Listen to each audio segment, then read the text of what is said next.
Ahora justamente las autoridades ya están accionando y esto también le compete para poder ver la parte de los usuarios. A Edgar Guerra, justamente este licenciado de la Defensoría del Usuario del Transporte Urbano y Extraurbano de la PDH. Por ello mismo tenemos aquí acompañándonos a Beatriz Guillén, aquí en TN23, en TN Todo Noticias. Así que acompáñanos con los detalles.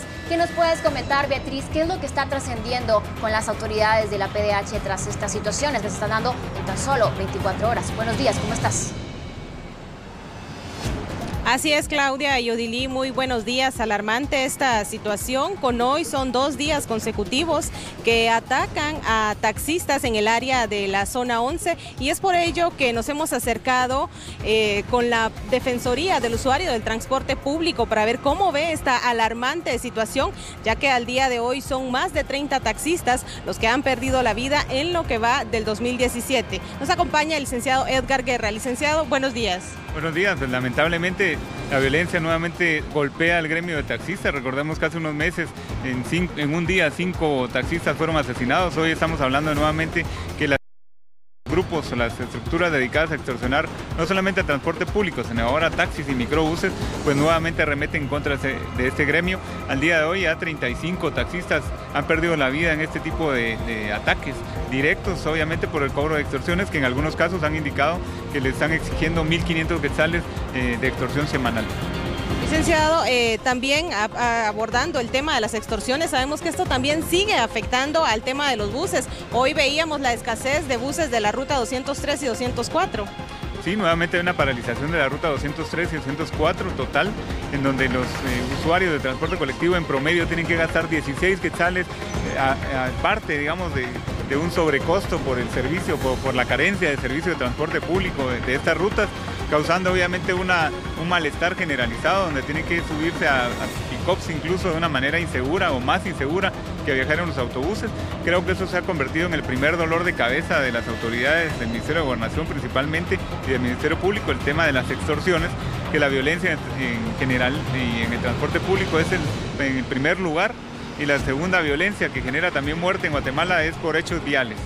Muchísimas gracias, licenciado. Bueno, Claudia y Odilí, estos son parte de la información que podemos trasladarte en relación al tema de extorsiones que sigue afectando cada día al servicio de transporte público, tanto a buses como también a taxistas. Así es, Beatriz. También tenemos conocimiento que hace ya unos días se instaló una mesa de diálogo con autoridades municipales y también de gobernación para poder encontrar una pronta solución a este problema de las extorsiones que, según el licenciado Edgar Guerra, ya son 2 bandas delincuenciales que están cobrando las extorsiones a estos pilotos de la ruta 203. ¿Qué información nos podría él proporcionar? Por supuesto, Claudia. Licenciado, sabemos que se ha establecido una mesa de diálogo para poder buscar una solución a esta problemática del tema de las extorsiones, precisamente a los buses 203, con autoridades de gobernación. ¿Cómo ve usted esta situación y en qué han avanzado?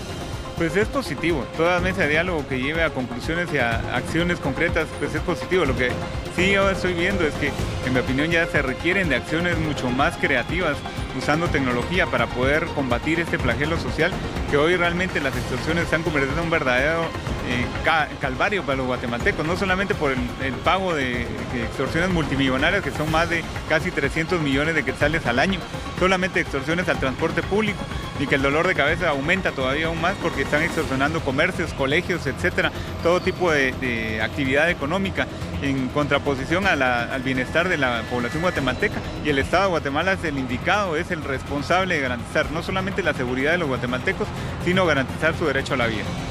Otro tema que también vemos es que a pesar de esas detenciones colectivas que se han llevado a cabo por el tema de las extorsiones, esto de todas maneras continúa. Estamos hablando de un cáncer que se ha permitido por parte del Estado de Guatemala, de las autoridades, de funcionarios de gobiernos anteriores que han sido muy irresponsables al no tomar este tema de las estructuras o la desarticulación de las estructuras de extorsionistas, y han dejado que esto florezca. Es uno de los primeros negocios criminales más lucrativos para este grupo social o antisocial, en donde ha llevado a esos extremos, a la paralización casi y a perjudicar a más de 500,000 de personas usuarias de transporte colectivo, hablando solamente de transporte público, hablando al año se perjudica con las diferentes paralizaciones en el año de diferentes rutas a personas guatemaltecas que necesitan llegar a trabajar, que necesitan llegar a estudiar y que ese se ha convertido en un problema enorme. Muchísimas gracias, licenciado. Bueno, ya lo ha dicho el licenciado, el tema de las extorsiones que afecta al servicio de transporte público en sus diferentes modalidades es como un cáncer que desafortunadamente cobra la vida de muchísimos guatemaltecos a diario. Claudia y Odilín. Claro que sí, Beatriz, Guillén, aprovechando que tienes al lado justamente al licenciado Edgar Guerra de la PDH que se encarga de monitorear este tipo de casos, ¿nos podría él ampliar la información sobre cuáles son las bandas delincuenciales que están operando en el tema de extorsión en la zona 11 capitalina que en los últimos días han presentado estos inconvenientes? Betty. Claro, usted tiene conocimiento, licenciado, en relación a estas bandas que están afectando a los taxistas precisamente del área de la zona 11. Pues sí, se rumora también que probablemente hay del mismo gremio integrantes de esas bandas delincuenciales que son los que conocen los movimientos. No digo que todos sean delincuentes, sino simplemente que hay algunas personas involucradas en esto y que conocen muy bien el quehacer de cada gremio. Por ejemplo, en el tema de transporte público también hay información de que pilotos, algunos ayudantes también están metidos en esas estructuras, incluso hasta autoridades, que eso es lo que debe de haberse, fortalecerse el tema de investigaciones para dar con los responsables y de una manera muy técnica, pero también eficiente, ir desarticulando esas bandas o estructuras delincuenciales. Es decir, licenciado, que los infiltrados que podrían estar cometiendo estos hechos delictivos se encuentran dentro de ellos mismos. Cabalmente hay información de que incluso entre los mismos gremios hay integrantes de esas agrupaciones o estructuras criminales. Algunos pues ya conocen todo el movimiento, entonces es más fácil para ellos saber cómo atacar, dónde atacar, cuánto exigir. Ellos conocen, por ejemplo, el tema de transporte público, de buses rojos, qué rutas son las más lucrativas, saben hasta cuánto exigir, porque saben cuánto rinde cada ruta. Es más, algunos microbuses que han estado actuando o trabajando como Cayalá, por ejemplo, llegan a un punto que ya no tienen de dónde sacar dinero, pero se les suman presuntos nuevos grupos de extorsionistas y ellos tienen que ajustar de otros ingresos que ellos tienen para poder hacer efectivo el pago de la extorsión. Eso ya llegó a extremos que ya están haciendo menos rentable la actividad económica. Y eso también perjudica no solamente a ellos, sino a los usuarios que ven incrementada la tarifa de transporte bajo la excusa o justificación que tienen que pagar los pilotos y transportistas las extorsiones. Muchas gracias, licenciado. Bueno, alarmante esta información que dentro de sus propios compañeros de trabajo o del círculo en el que ellos se mueven puedan estar involucradas las personas que están llevando a cabo este tipo de actos delictivos como lo es la extorsión. Beatriz, extremos que han llevado que varias rutas en nuestra ciudad capital hayan desaparecido.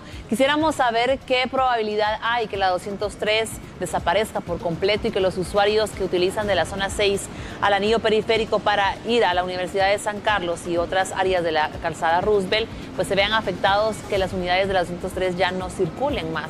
¿Qué información nos podría proporcionar el licenciado Edgar Guerra?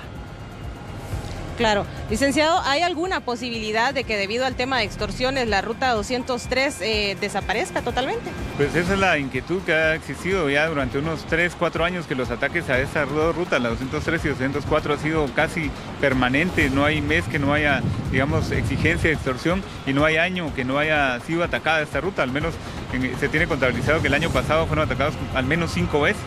Y probablemente, si no se da la desaparición de la ruta, por lo menos una disminución de la cantidad de autobuses que operan este tipo de rutas, como la ruta 3 y la 4, que la 4 ya desapareció, la ruta 96 ya había sido extinta, dejó de funcionar casi 8 meses y ahora nuevamente empezó a funcionar, al igual que las rutas 36 y 37, que han sido permanentemente golpeadas por las extorsiones y los ataques. El año pasado fueron atacados por lo menos 3 veces la ruta 36 y 37, causando molestia a más de 10.000 personas que habitan la península de la Betania. Muchísimas gracias. Bueno, esta es la información. Desafortunadamente, si en determinado momento llegara a desaparecer esta ruta, definitivamente afectaría a muchísimos guatemaltecos, no solo a los que se dirigen a la Universidad San Carlos, sino también a lugares aledaños, ya que esta ruta es muy utilizada por miles de personas a diario. Betty, antes de concluir con el enlace contigo y el licenciado de la PDH, Edgar Guerra, Nos gustaría conocer para informar a la población, según los monitoreos de la PDH, cuáles son las zonas con mayor incidencia de problemas relacionados con las extorsiones a los taxistas, justamente como lo que vemos en la zona 11. Betty. Claro, licenciado, ustedes ya han identificado cuáles son las zonas más peligrosas en el tema de extorsiones en este momento para los taxistas. Sí, en algún momento se ha hablado no solamente de transporte público, buses rojos principalmente y extraurbano, sino también de taxis, en donde han sido atacados principalmente en áreas como la zona 18, zona 6 principalmente, en la zona 5. Estos son los puntos de mayor riesgo, también en la península de la Betania, en áreas de Misco también, en Villanueva, algunas partes muy claramente identificadas, que ese mapa ya lo tiene el Ministerio de Gobernación y podría servir para de manera preventiva, que eso es lo que falta en Guatemala. Aquí todo es reactivo. Cuando ya pasaron las cosas, que se empieza a tomar medidas, debe ser preventivo. Eso es una responsabilidad del Estado de Guatemala, principalmente del Ministerio de Gobernación. Muchas gracias, licenciado. Bueno, hemos escuchado la información en relación a las zonas que pues en este momento están siendo afectadas por el tema de extorsión y que impactan definitivamente en los taxistas. Ya lo hemos visto el día de ayer y este día son 2 ataques los que se han registrado precisamente en la zona 11 por el tema de extorsión.